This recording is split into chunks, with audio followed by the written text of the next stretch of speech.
So 3 key principles for getting Teflon, for getting free. Number 1 is to x-ray your activity. I don't know when the last time was that you paused and took stock, but I noticed that every great breakthrough, every great insight I've ever had, comes in the pause after I'm asked a great question. And think about that right now. Every insight comes in the pause after you ask a great question. It doesn't happen in the busyness.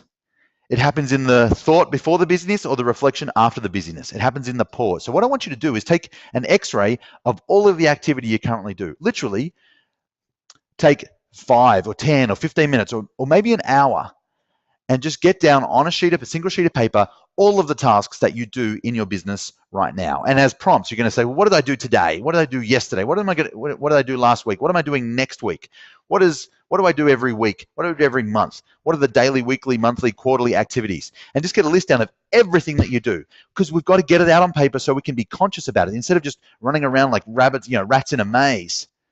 We need to press pause and get a real clear picture of exactly what we're doing, not in a like a time in motion study where every 3 minutes you've got to like fill in the little box about what you're doing, and it's so annoying because it interrupts your day 52 times and you never stick with it. Just once.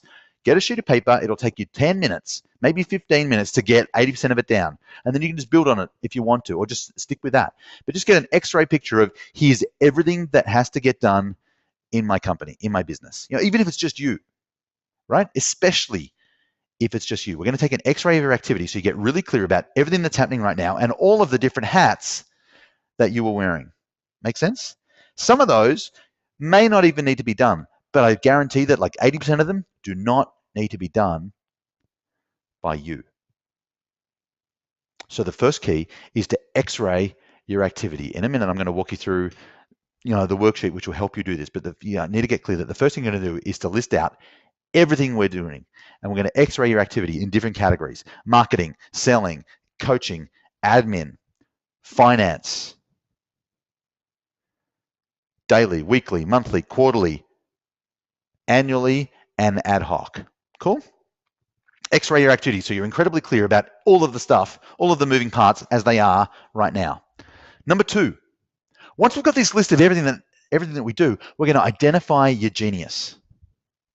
Not all tasks are created equal. Not every job is perfectly suited to you. And so there are some tasks which you are incredibly bad at.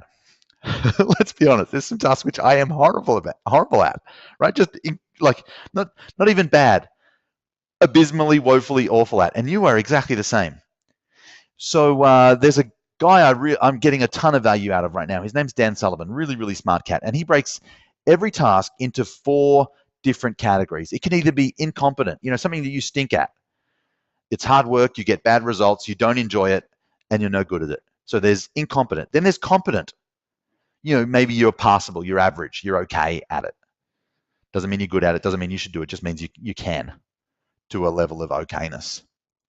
So there's incompetent. Then there's competent. Then there's excellent.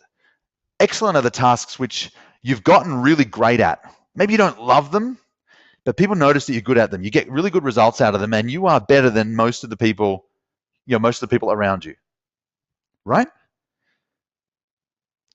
You're excellent at them. And then finally, there's this 4th layer. Dan would call it unique ability. I call it genius. The things which you are naturally gifted at, that you find easy and effortless. You didn't have to learn them. You've been doing them since you're a kid. They flow. You get incredible results, and 5 or 10 minutes spent in genius is better than 2 or 3 hours doing incompetent stuff. So what we want to do is, once we've got this list of all the tasks, we're going to categorize them into those 4 buckets: incompetent, competent, excellent, genius. Which one do you think we're going to get rid of first?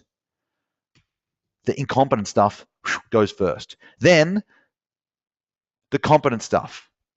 And you're going to be left with things which you're excellent at, things which you're genius at.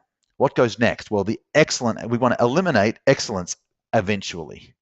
So you're left doing only the things which you are incredibly good at, the things which make you sing, the things that you could be engaged in forever and never get bored. Cool?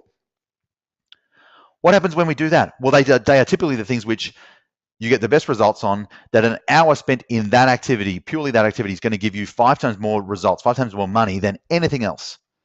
It's the money-making activities. So we're going to identify your genius, and then we're going to systemize the hell out of everything else.